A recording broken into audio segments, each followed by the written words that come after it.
Thanks for tuning in again, everybody. We're back with your favorite podcast, Luka's Tigers and Bronze. Oh my.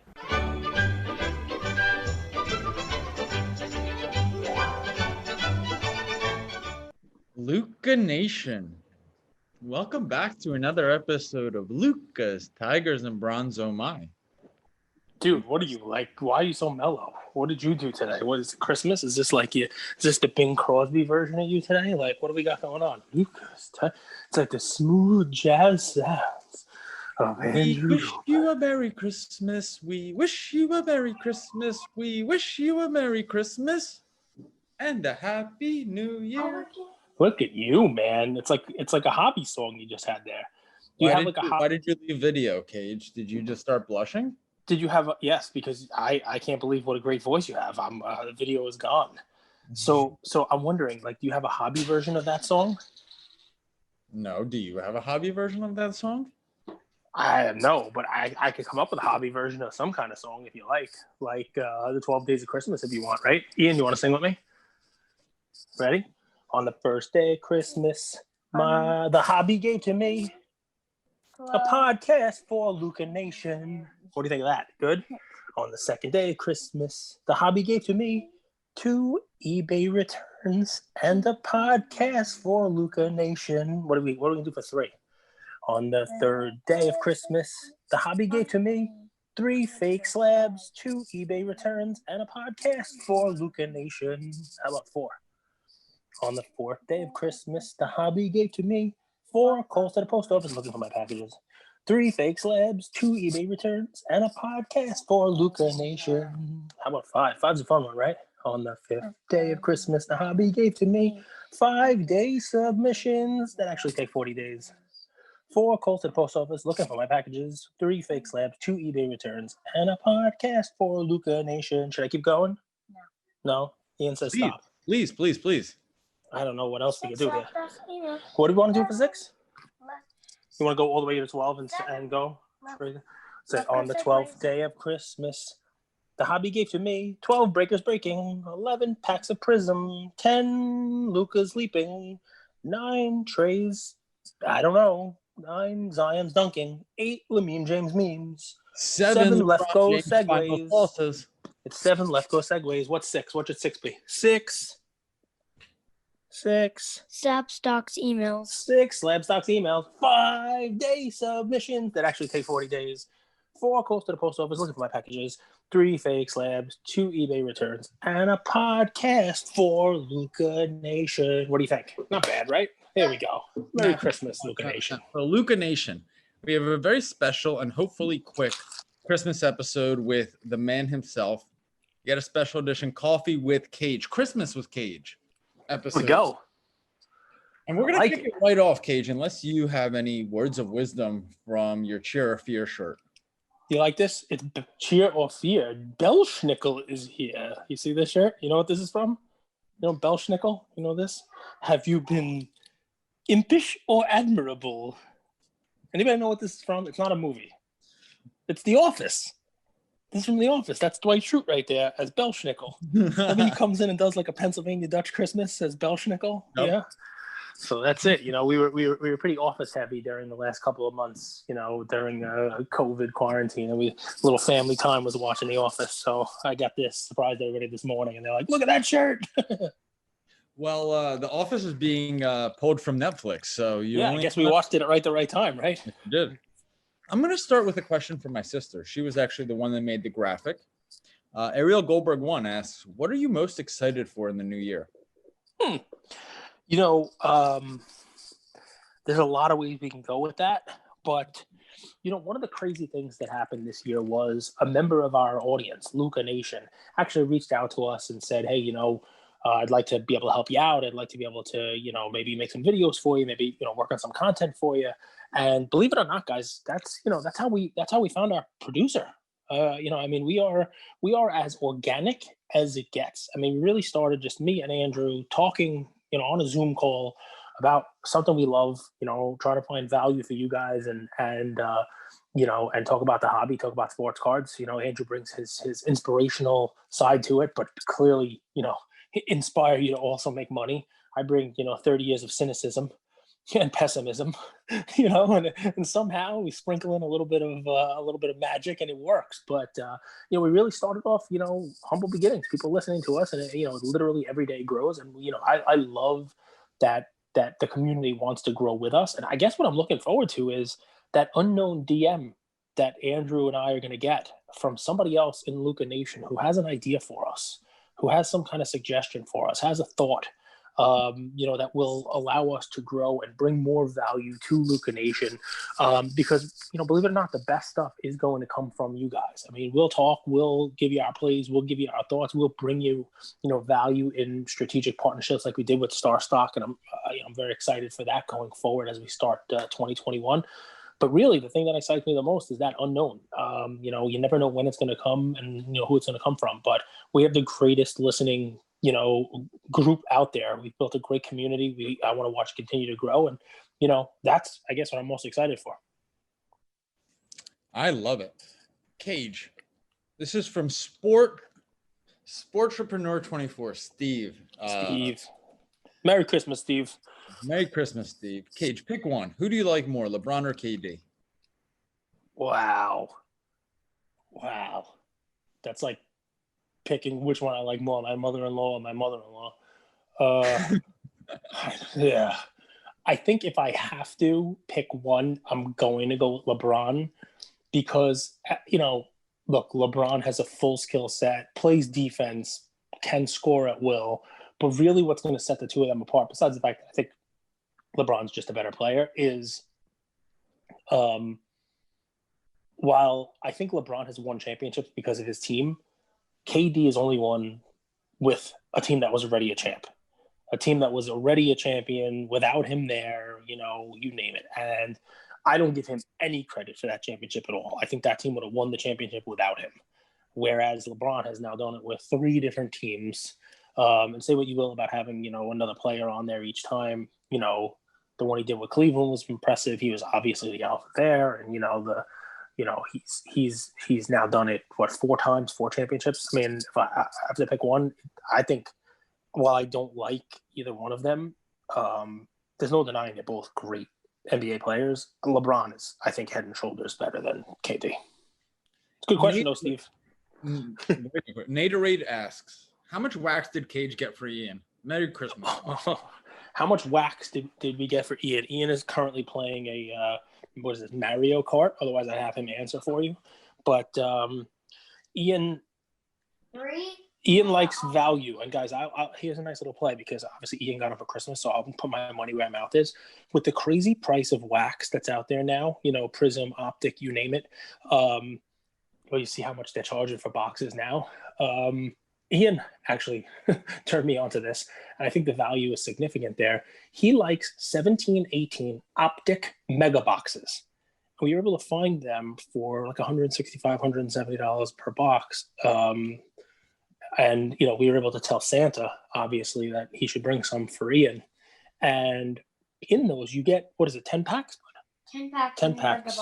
10 packs in Mega Box. 4. So not a blaster, the Mega Box, 10 packs. And it's the one with the red, yellow rookies. And it basically, I think you get 20 rookies, right? Yeah, 20 red, yellow rookies. Plus you're going to get a hollow or 2 in there and, blue, you name it.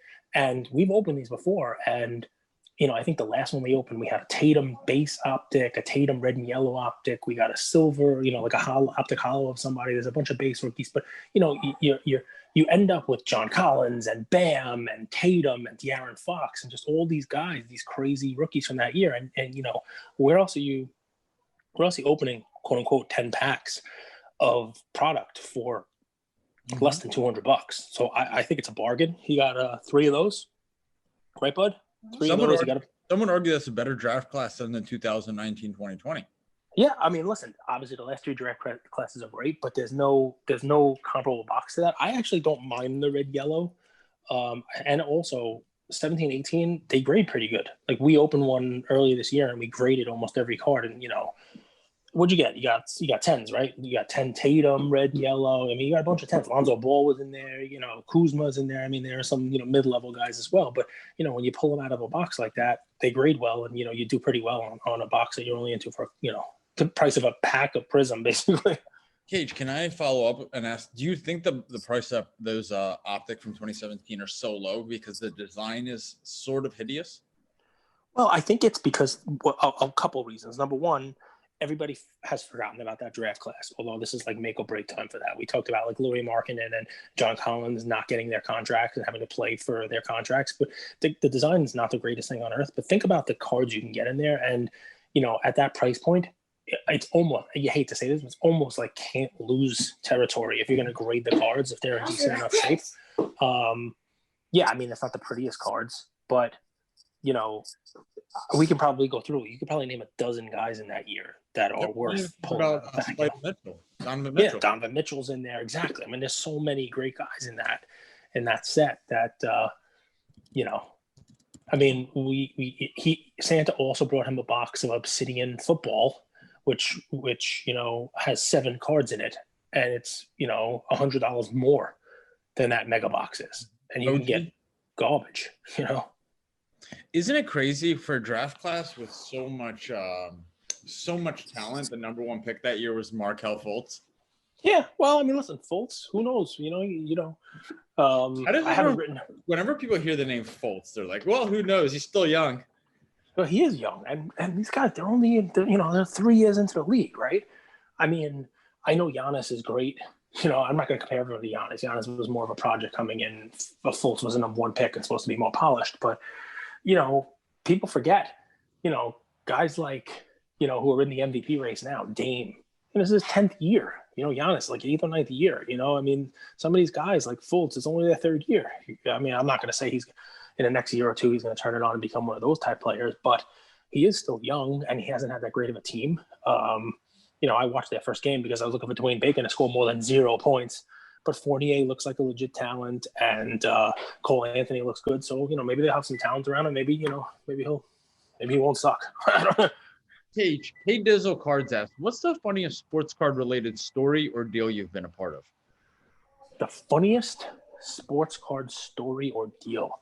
I try not to be funny when it comes to the deals. I try to think of something. What's the funniest sports card story or deal that I've been? Buddy, you got any funny sports card stories for me? No. He says no. We try to be serious when it comes to our sports cards. Well, we actually stumped the king. This doesn't happen often. No, it's not, because it's not funny. I mean, I try not to make a joke out of the actual deals, but I should have a story ready for you guys. I guess not. You got one, and then I'll try to think of one. I mean, I can always tell my Zion Pulsar Green story, which is, eventually I'm gonna have to tell Ian where that card is. Over the first hit, I sold a lot of cards. So I had some cash, and on Mercari, someone posted a Prism Giannis raw card, $550 for the raw one. Bought it, sent it to BGS, got it graded. Came back with 9.5. This was right before the bubble started, and on Facebook, that really nice guy on Facebook that we've interacted with before offered me straight up a Jordan Fleer PSA 8 for the Giannis Gem Mint 9.5 with a 9 subgrade. He came into, I posted, I was trying to sell it. He said, hey, I would love to trade you straight up. Anyway, the trade happened. No issues. The guy was amazing. But 2 months later, he calls me. He's like, hey, man, I thought this was a quad gem mint 9.5. 2 months after the trade goes down. And I'm like, brother, look at the photo. I'll tag you in it again. And I tag him in it again. He's like, oh, yeah, you're right. I just made a mistake. So I've told this story, so, I apologize if people, who have listened to this are hearing it now for a second time. But I do have one, I don't want to call it funny because to me it was miserable at the time, but every one of these return stories are miserable as you're going through them. But I did a break. I try not to get into crazy breaks, but for some reason, I don't know what it was. I just got back into the hobby. I was on a whole bunch of breaker sites and I was just basically trying to spread the money around all over the place. Call it research for this podcast if you like, right? So, but it was right at the time that Transcendent Wrestling came out, Topps Transcendent Wrestling. And it is a legitimate break. It's one of those things that I think it was $13,000 or something like that. It comes in a suitcase. And guaranteed in there were a signed belt And in addition to the signed belt was this VIP thing to Wrestlemania, which happened to be near me. It was in MetLife Stadium. I think it was in like the Meadowlands. It was in New Jersey. So I got in this break, and they give you 53 spots, and it was like, I don't know, $300-$400 a spot or so. It's just something crazy, you know? And obviously the top spot was the spot for the WrestleMania VIP ticket. And it was like ringside seats and like a meet and greet with like tops, and you got cards and, you know, like transcendent party cards. It was like a whole to-do, right? And it was going on eBay for about $3,000. Right, which is just an amazing thing. So anyway, I bought my spot. I'd like to say long story short, but already too late. But I bought my spot, and I got that number one pick, and I got that thing. And I sold it on eBay immediately because it was like they were breaking this like the week before WrestleMania. So I got the thing. Someone bought it for like, I think it was like $3,000, $3,200, something like that. And I sent him the ticket. You know, I think he was like a fourth row. You know, he was so excited. You know, he linked with me on Twitter, and you know, he got the tickets. He went to WrestleMania, and I saw on Twitter like all of these pictures he posted of, you know, him with Ric Flair and him with the Big Show backstage, and, you know, pictures from his seat. You know, like, you know, with people like, you know, sweating on him. He was so close. I mean, like, just like a great thing, right? And about 2 weeks after the event, I get an email, you know, the dreaded email from eBay, which is the buyer has opened a item not as described return. And I'm like, what in the ever-loving crap is this, right? And of course, like 2 days later, eBay finds in the buyer's favor, and I'm like, what the hell is this? Like, how's he going to return this? Like, WrestleMania already happened. Like, how? So I screenshotted all the stuff off of his Twitter. I like wrote to eBay unit and the whole deal, and turned out like the eBay finally closed it in my thing, but I guess he opened a claim like through his credit card.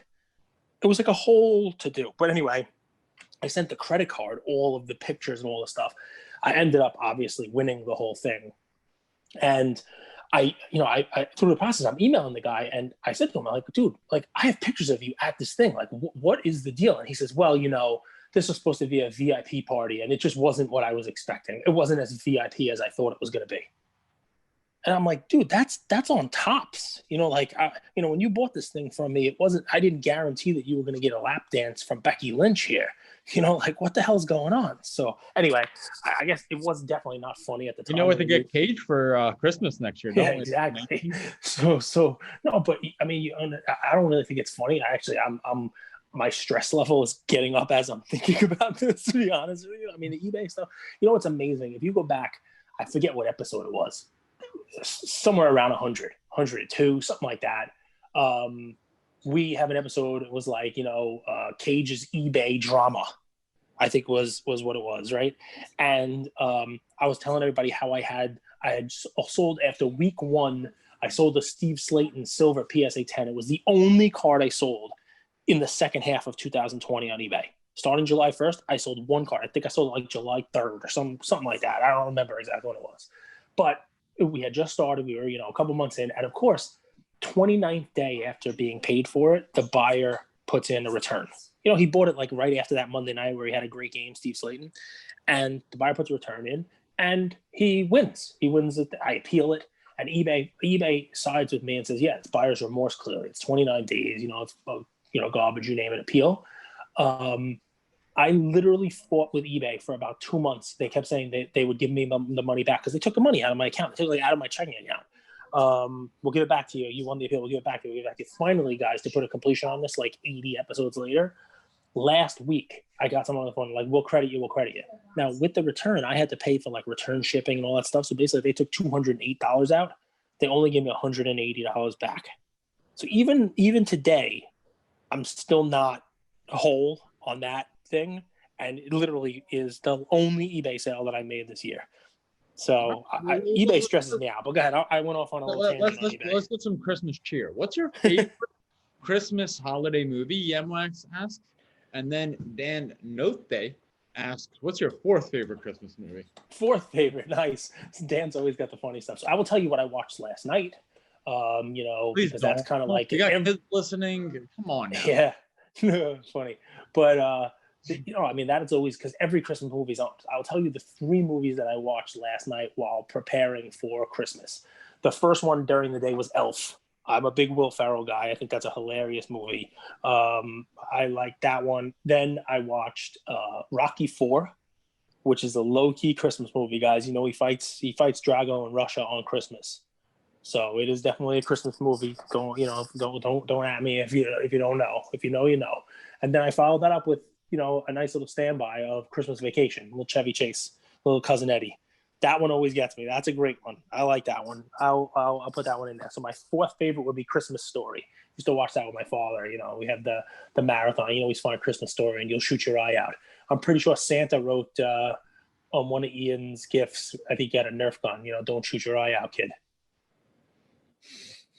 So there's my run of Christmas movies. Also, low-key Christmas movie. Die Hard is a Christmas movie. Anybody who tells you it's not is wrong. Gremlins is a fun Christmas movie also. Wait, you didn't know Die Hard was a Christmas movie? I'm just a spectator. Dude, Die Hard is a Christmas movie. Nakatomi Plaza. I'm just here for the ride. Well, it's a Christmas movie. Don't let anybody ever tell you it's not. And people will try. People will try to tell you it's not, but it is. Preston, so what was your fourth one? My fourth one was Christmas Story. Die Hard. Your first favorite is Elf with Will Ferrell. Yeah, that works. I'll take it. Preston asks, Preston Amato, what was Ian's favorite Christmas present?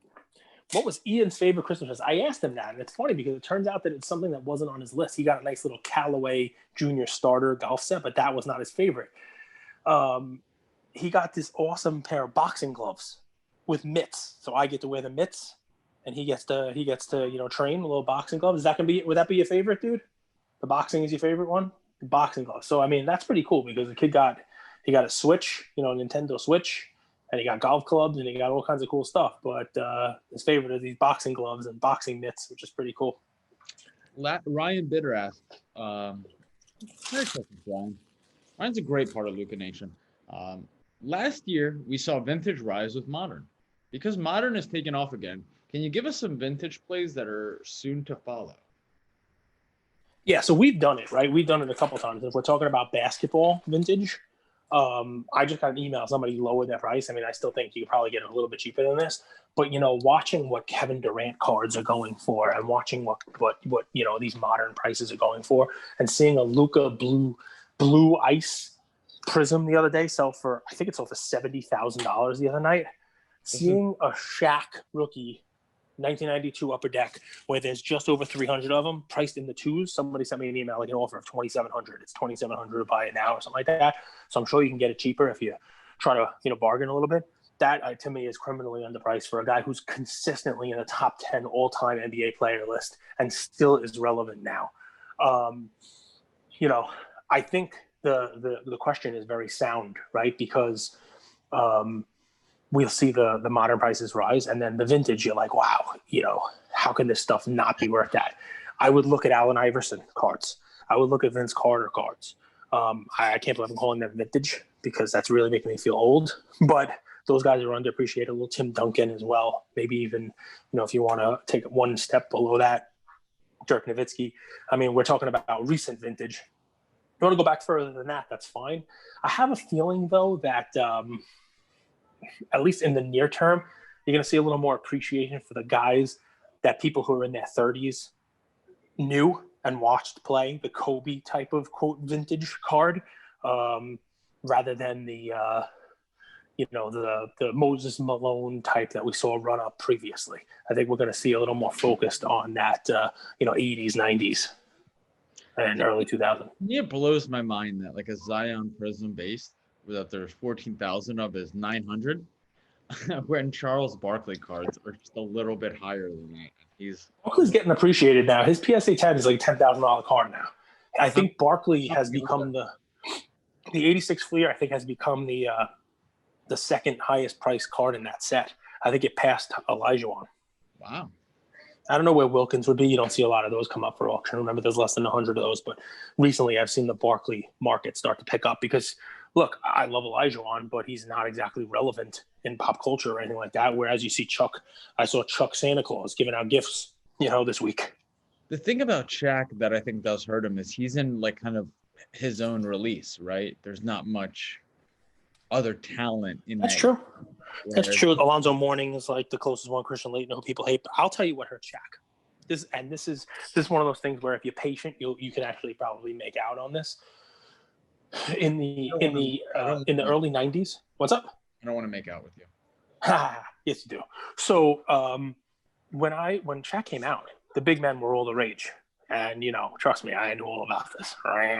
So people loved the centers. That was the game at the time. People loved Olajuwon and Ewing. Are we still talking about basketball here? No. So, but they love those guys, right? They love the big guy, just like you do. And the game is not centered around the big guy now. So people are hesitant to invest in centers. You see the same thing with like Joel Embiid or DeAndre Ayton even. People say, you don't want to make, you're not going to make money in centers. That's the current thought process now. And that is extending to vintage. People are staying away from those centers, with the exception of Wilt Chamberlain, which is just a different kind of thing. Most people don't even know what position Wilt Chamberlain played.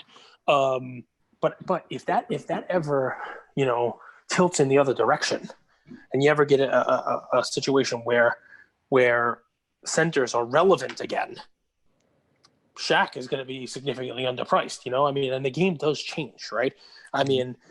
Eventually people are going to figure out what to do with the shift in baseball. They're going to be a whole class of kids are going to come up being able to bunt, drag bunt, you name it, and kill the shift. It's going to be the same thing. There's going to be some defense that gets created to play the 3-pointer, and there's going to be a value placed on the two teams that have 7-footers, the Twin Towers, let's call them, whatever you want to call them, and that team is going to win a championship, and then everybody's going to copy them. So I'll give you guys a play. And I actually woke up this morning. I was watching old NBA highlights. Pistol Pete Maravich was so freaking good in his time. There's really never been anyone like him. And I know you got to go way back to like, what was it, 50s and 60s when he played. But I think he's an interesting play, Cage. Yeah, it's the 60s. I like Pete Maravich. If you've never watched the movie Pistol, that's the one to watch. It's pretty cool. His game was way above his time. Way above. He's a similar to like a Curry type of guy, right? Where he changed the game. It was all about the handle. Also, just a great story. Just a really great story. Hey, you touched on this a little bit, so I'll jump into this question. It's from GTSM.High. When a player is consistently undervalued in the card market like Tim Duncan, what will be the catalyst for his cards to ever rise? Or will there be one? Also, is this the time to start buying baseball? Does the PS8 pop scare you with 8K? So we'll come back to that. Let's start with the first one. Right. Okay. So Duncan, right? I'll tell you that even though he's relevant, he'll be in the Hall of Fame at some point in time. I don't think that really does it. Although I did see a rise in Paul Pierce and Kevin Garnett cards over the last 2 years. Eventually, Duncan will be there. He was coaching for a little while in San Antonio. Maybe he comes back into the limelight that way. But ultimately, what's going to happen on it is it's inflation, basically. It's the rising tide theory. It's if you're sitting out there and there's a Tim Duncan Chrome Refractor rookie selling for the same price as a Cam Reddish card, well, then guess what? The Tim Duncan cards are going to go up in value. That's just the way it's going to be.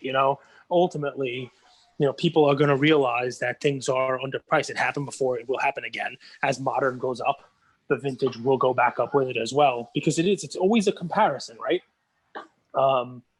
You see it across modern as well, right? People are like, all right, well, if I have to pay this much for a silver Luka, I might as well buy a Luka Auto. I have to pay this much for a silver Trey, I might as well buy a Trey RPA. The same thing will apply to vintage. And, listen, you don't have to listen to me on these modern cards. What's going to wind up happening on them is a lot of them are not going to pan out. Gary V talks about this all the time. I've heard him on 9 different interviews talk about how great a player Chris Bosh or Ray Allen was, and yet nobody really cares about them. So there's 2 ways to read that. One, your investment cards now are going to go down, which is possible if they don't pan out. But more importantly, maybe another way to play that is to look at Chris Bosh and Ray Allen's cards and realize that they were that good and that people are just not looking at them now, and that maybe they will soon, and maybe now's the time to jump on guys like those. If you guys do, though, I will say, make sure that the scarcity of it matches the demand, right? Like, don't get a Chris Bosh or Ray Allen card where there's maybe a pop of 200, 300, because there's not 200 or 300 high-end investors in Ray Allen. But if you could get a really unique Chris Bosh or Ray Allen card out of 5, right? Yep. Then it could really demand a premium for a Ray Allen or Chris Bosh collector down the road, right? Instead of thinking like a collector. The reason that there's the Jordan Fleer PSA 10s cross 200K is, sure, there's low pop relative, but there's also a ton of investors in Jordans. Now, the second part, and I think it's a good point. Also, is this the time to start buying baseball? Does the PSA pop scare you with 8,000 PSA 10 Sotos out there? No. Baseball doesn't get the same attention as basketball. So I will tell you, right? Those populations are actually low compared to some of the like top basketball guys, right? I mean, you think, oh wow, 10,000 Acuñas or 8,000 Sotos. That's actually low compared to Zion.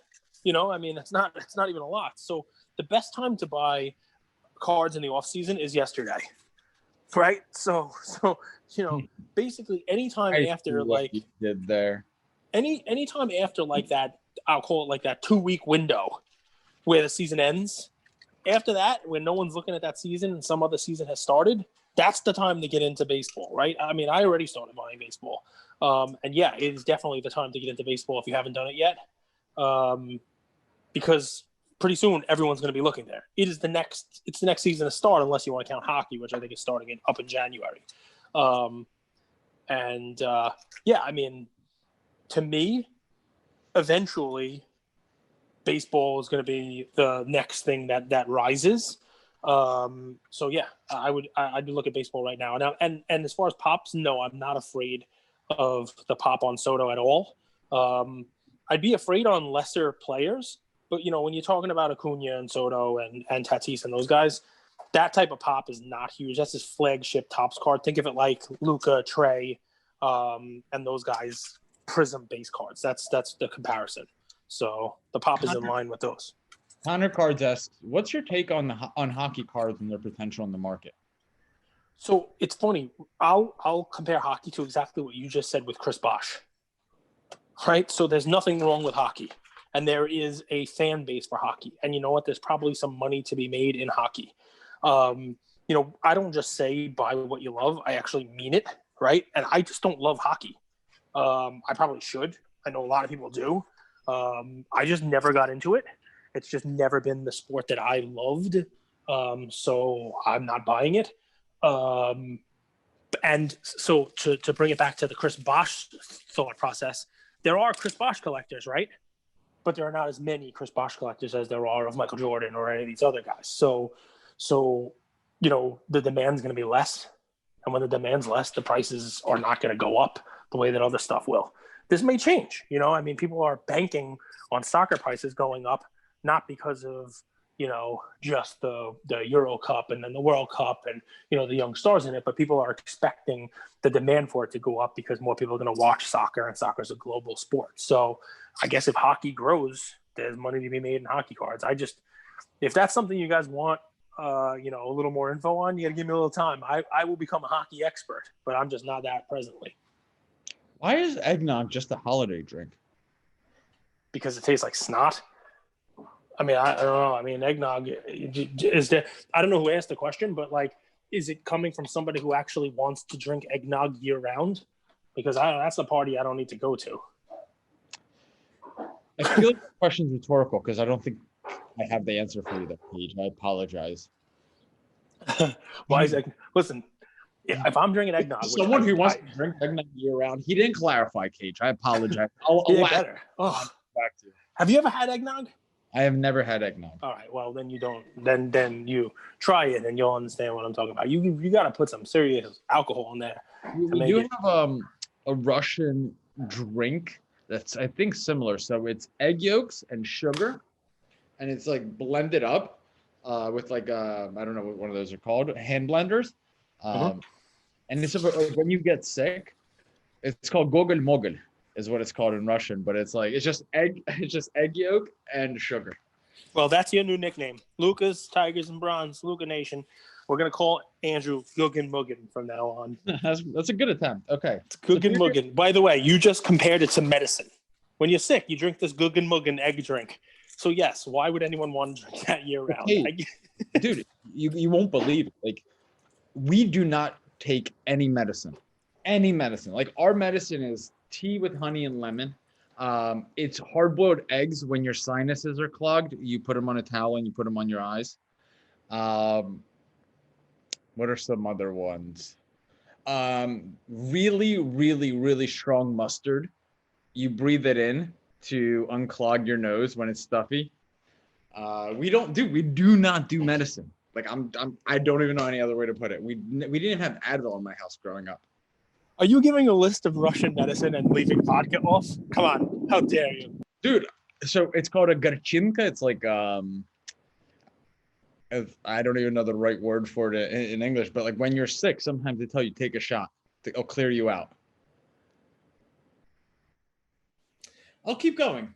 This is more up your alley. What else you got? Take a shot. I like it. Take a shot. It clears you up. Go for it. For me, whenever I get sick, I always have a tradition. I go sauna, cold shower, sauna, cold shower, sauna, cold shower till I'm basically half dead, and then I pass out for 8 hours. I have a tradition too. It's called, if I can't fix it with Coke Zero, then I go see the doctor. Good. I like that. Dr. Pepper. On that note, right there, Dr. Pepper. See it? Superior Dude, Sports. Dr. I see it. Dr. Pepper. Pepper. Superior Sports Cards asks, what does Cage prefer, McDonald's, Wendy's, or Burger King? This is the best question I've ever gotten. Whoever asked this question, gold star for you. Sports Cards, you know him. Superior Sports Cards, best question we've gotten so far. So it depends on what I want to eat. McDonald's has the best French fries of all of those places, okay, by far. Of those three, McDonald's fries are the best. Anybody says different does not know fast food. They're a skinny person. As far as a straight burger goes, just a regular burger, I'm gonna go with the Burger King burger, the flame broiled burger. Burger is good time. Although I'm gonna tell you, recently I've had this pub pretzel bacon cheeseburger type thing at Wendy's. That was a damn good burger. It tastes like you had at like a bar. It was a good time. Better than fast food burger, but it's not exactly cheap. So regular burger, we go with the Burger King. Fries, you're gonna go with McDonald's. We might have to stop this early. Cage just got his car keys. He's getting in his car. I'm going right now. This is it. He's getting hungry as he's talking about it. Yeah, I'm cooking. I should have saved this till the end. I'm a Wendy's nuggets. Wendy's the Frosty. Forget about it. You put anything in Frosty. Frosty's a good time. But yeah, no. Each one has its own thing that it's good for. But if you tell me you're gonna have to have a meal and pick one, go to McDonald's because it's the same every time. You know what you're gonna get no matter where you go. Okay, this is from John. What's your favorite '90s basketball insert outside of PMG, Precious Metal Gems? If that's your choice. Yeah, I wouldn't go with that. I mean, I can never give a favorite because instead I want to give 5, and you guys can go look for them. My favorite '90s insert, the number one is easy. I've talked about it all the time, and it's impossible to grade well. I wish I had a Jordan 10 of the Ultra Scoring Kings, the purple with the lightning in the background. That's just a really cool insert. I love refractors from '93 Finest, both baseball and '93. I've talked about this. That started the whole thing. If you are a collector now, that's the OG set for you, and nobody talks about it. That's what brought refractors, silver, shinies, you name it. The '93 Finest was the first one to do that kind of shiny parallel. It doesn't really get '95 Jordan Finest refractor. Yep. So bought one for $450 right before the Last Dance. The guy was all ready to ship it to me, and then he messages me. He cancels the order, and he says, my son just came home, and he asked me specifically not to ship this one card out of my collection. He loves it so much, and I have to stand by my son, and I can't send it your way. Oh, it's terrible. So Beam Team, I love 92, not years after, only the original Beam Team. For baseball, I love the Hot Glove insert from Fleer. I've shown a couple of the Griffies that I have. I have a small Griffey PC, and I like those cards with the die cut. Like it's a picture of the guy inside of a glove. It's a pretty cool card. But yeah, the '90s had some really cool inserts. He also asked, can you give us let me see. Along those lines, is there another card like PMG you see that could explode in value next? It seems like every week somebody else is chasing another card that's going to explode. Right now, believe it or not, it's I see people chasing from a little known set, Revolution, right? I see people chasing the Galactic cards on these things. And I see people chasing and select the court sides. And it just seems like there's always some sort of a chase, going on with those type of things. Is there something that's unknown that's like the next PMG? Wow. So in the 90s, there was a peak on these cards because Jordan had both of them, and Elijah had one, and Rodman was in the set. I don't have these, so I probably shouldn't tell you guys this. I should buy it beforehand, but that's not how I roll. But in one of them was in the jumbo set, and one of them was in the rack pack. And I don't know if you guys even know what these are. Rack packs. It's like a cello pack, but there's like 3 different segments of it. In Fleer, they had them in baseball and in basketball. The team leader set, which was from baseball, was just this green one. They had them in 92 and 93. And basketball, they had it. Basketball is a blue one. Team leaders. Jordan has it. It's a weird card. He's kind of like rebounding it, but it was a blue border card that kind of chipped on the edges. Very hard to do grading. And then there was also jumbo like cello pack that had a total D. Was the basketball insert. It's a black border card. Jordan's kind of playing defense. He's like getting ready like to play off ball defense. Those Fleer inserts that were not in the regular packs, they were in like jumbo packs and rack packs. I could see those being sneaky plays down the road, like the precious metal gems. They're not as pretty. That's the only thing. The precious metal gems, they're like legit. Like people talk about like cards being artwork. They're like artwork. So Drake's fourth PC asked, Merry Christmas, Drake. You know what's cool? Drake is someone that with his questions, he's made me learn more about the hobby through his engagement, through his input, his insights. So Drake, Merry Christmas. Thank you for everything you do. Yeah, thanks for all your contributions. I think he's asked a question for every one of the Coffee with Cages we've had. So thanks, Drake. Thoughtful questions too. And it's been more than one. So we really appreciate it. Is it possible to be too diversified across all sports? Yes. I think that's a great question, actually. It is. I mean, I don't have hockey and I don't have much baseball. And it goes back to the whole, buy what you love. I think it's probably smart to always take stock in your collection, move things around, see what you have, how much you have in vintage baseball, vintage basketball, vintage football, modern across the sports. I think it is possible to get spread too thin. Drake, I think you'll appreciate this. And I don't fully understand it, so I'm not going to try to get into it. But Charlie Munger talks a lot about diversification. And really, I recommend doing a little homework with what he thinks is the right way to diversify and what diversification really means, actually, because everyone has a different interpretation of that, right? Because if you think about it, you could diversify across a player, right? You could be all in on one guy and get a ton of his different cards. Are you diversified? Like if you bought a ton of Michael Jordan cards, right? And you have PMG and Fleer and autographs and rookie and inserts. Oh, what's up, little man? Are you diversified? So I would look into that, Cage. Is that okay to say? No, 100%. Listen, what's diversified for me may not be for you because you can diversify across sports, across players, one sport, another sport, you name it. So 100%. What works for me is not going to work for you. It's kind of what we preach, right? There's no cookie cutter way of doing this. Greg also asked, what rules do you have for cards in your PC? What do I have? Rules. What rules do I have for cards in my PC? I don't have rules. The rule is don't have a fixed rule. Principles maybe is a better word. So what I would tell you is principles, right? It's not rules, but it's guidelines for how he invests. Maybe that's what Drake means. Yeah, no. So my only rule is going to be don't have a rule. Be flexible with everything, right? Because what works for you today, what works for you this month, might not work for you next month. And what's going on in the cards might change from month to month. Love it. And last question, how do you identify trends before a market explodes? Like what happened with Pokemon last year? Well, so, you always have to be educating yourself, right? So why I jumped on Pokemon was because I happened to be watching Jeremy Padawer videos. I happened to be listening to what he was saying. I'm not a Pokemon guy. I'm older than most of the Pokemon fans out there, but it just made sense, right? The money was going to come in. It is a global brand. The 25th anniversary is coming. And what I've noticed is there's a lot of money and people that get into things right before you think it should be. So if the 25th anniversary is coming, don't look to buy it a month before the 25th anniversary. Buy it on the 24th anniversary. You know what I mean? If someone's going into the Hall of Fame in 5 years, don't wait until right before because you're going to miss the boat on that. You know what I mean? So that's kind of what happened with Pokemon.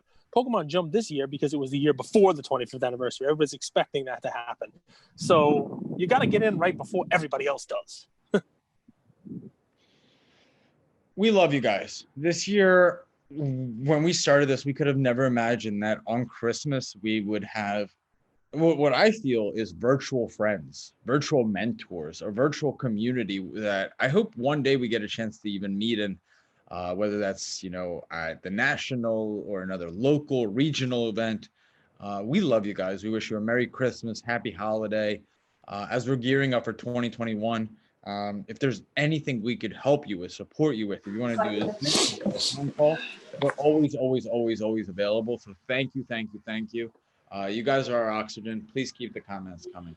Guys, listen, and just to piggyback on that, I got a house full of people here. Everybody's arriving, and it's, we've committed to an episode a day for you guys.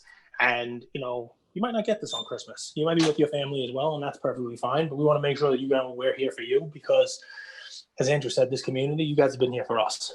We asked you, hey, we're doing a call for the cage. You got any questions? And boom, the questions are there. We ask you guys what you think about products, what you think about partnerships, and, you guys tell us. And that's the key, right? And, going into the end of the year, if you ask me what I'm most thankful for, that is 100% what I'm most thankful for. We love this community we're building. We thank you all. And Merry Christmas, guys.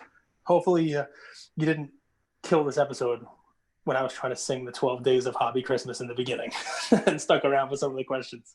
If you guys have signed up for Starstock, here's a quick little play to look into.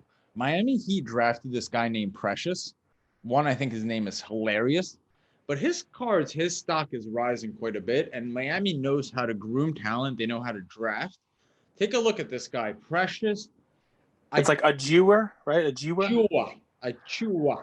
I only know him because we got 2 boxes of draft, Ian and I, and when we opened it, he was in like every one of them. It was an orange, a red. I was like, who's this Precious guy? Precious. But yeah, I like it. All right, everybody. Merry Christmas. I'm going to go cook. Later. Thank you for spending some time with us on another episode of the Luka's, Tigers, and Bronze Oh My podcast. Do us a favor and like, subscribe. You know what? Don't just like and subscribe. Everybody does that. If you like us, tell your friends, tell your neighbors, tell your enemies, tell everybody. And we hope you got something from spending some time with us today, and we'll see you next time. Thank you.